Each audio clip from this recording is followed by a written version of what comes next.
Selamat pagi anak Mem. Iya, ketemu lagi kita ya nak di minggu yang baru ini. Baik, hari Senin kita belajar kembali di tema 3, subtema 3 di pembelajaran 4. Nah, sebelum memulai pembelajaran hari ini, boleh kita berdoa yang dipimpin salah satu temanmu di WA Group. Silahkan dilihat ya nak. Baik, hari ini materi kita Bahasa Indonesia dan PPKN. Apa saja tujuan pembelajarannya? Iya, sebagai berikut bisa kamu lihat.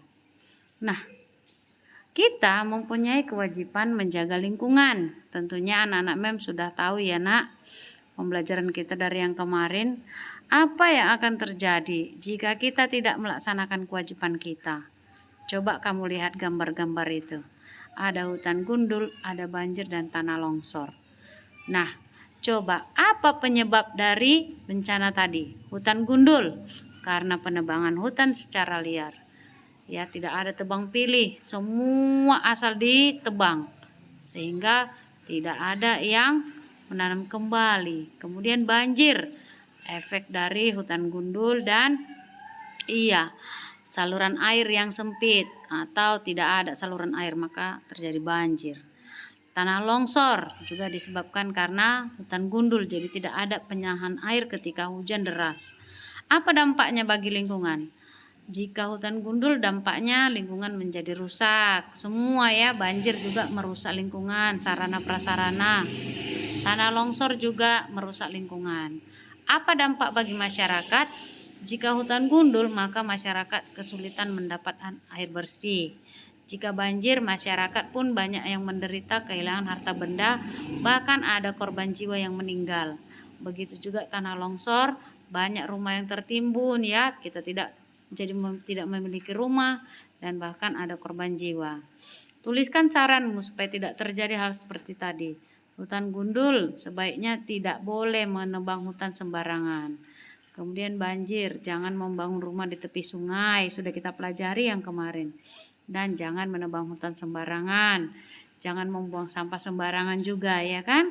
Tanah longsor juga jangan menebang hutan sembarangan dan membangun rumah di perbukitan, supaya pohon-pohon besar bisa menahan hujan deras sehingga tidak terjadi tanah longsor. Baik, apa dampaknya ketika kita tidak melaksanakan kewajiban terhadap lingkungan? Ya, kurangnya kesadaran masyarakat melaksanakan kewajiban menjaga lingkungan berdampak merugikan masyarakat tersebut karena bisa terkena bencana. Sekarang kita amati lingkungan kita nak. Minggu-minggu ini sering terjadi hujan. Bagaimana dengan di daerahmu? Pasti sebagian besar ada yang terkena banjir. Kenapa bisa terjadi? Iya, kalau di daerah MEM kebetulan jalannya cukup luas. Ada parit yang luas besar dan parit tersebut bersih sehingga tidak terjadi genangan air.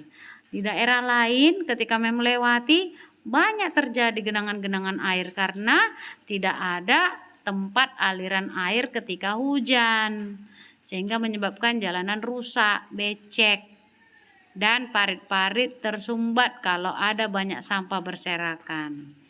Nah, coba kita perhatikan lingkungan sekitar kita, hal yang sudah baik, ya, membuang sampah pada tempatnya, sudahkah kita lakukan?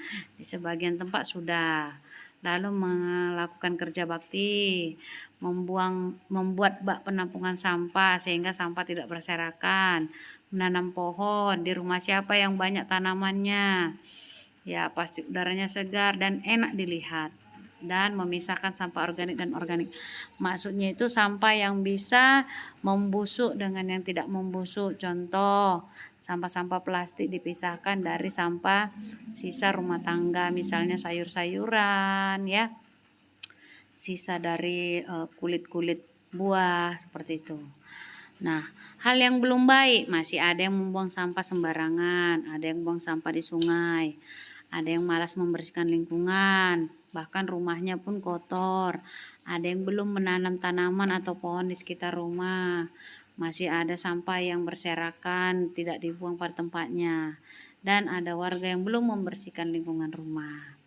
Nah, Coba, apakah warga di sekitarmu sudah mencintai lingkungan? Apa dampaknya? Kalau di daerah MEM, biasanya dari masjid diumumkan untuk kegiatan kerja bakti membersihkan lingkungan di sekitar rumahnya. Jadi kami bersama-sama, biasanya itu hari Minggu dibuat.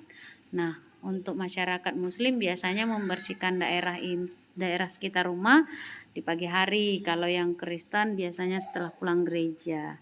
Tidak harus serentak namun sama-sama membersihkan. Menjaga lingkungan adalah kewajiban semua masyarakat. Dengan menjaga lingkungan, maka kita akan memberi hak orang lain untuk hidup nyaman. Hak kita juga, hak orang lain juga. Ya kan? Terima kasih. Semoga hari ini kamu bisa belajar dengan baik. Selamat bekerja.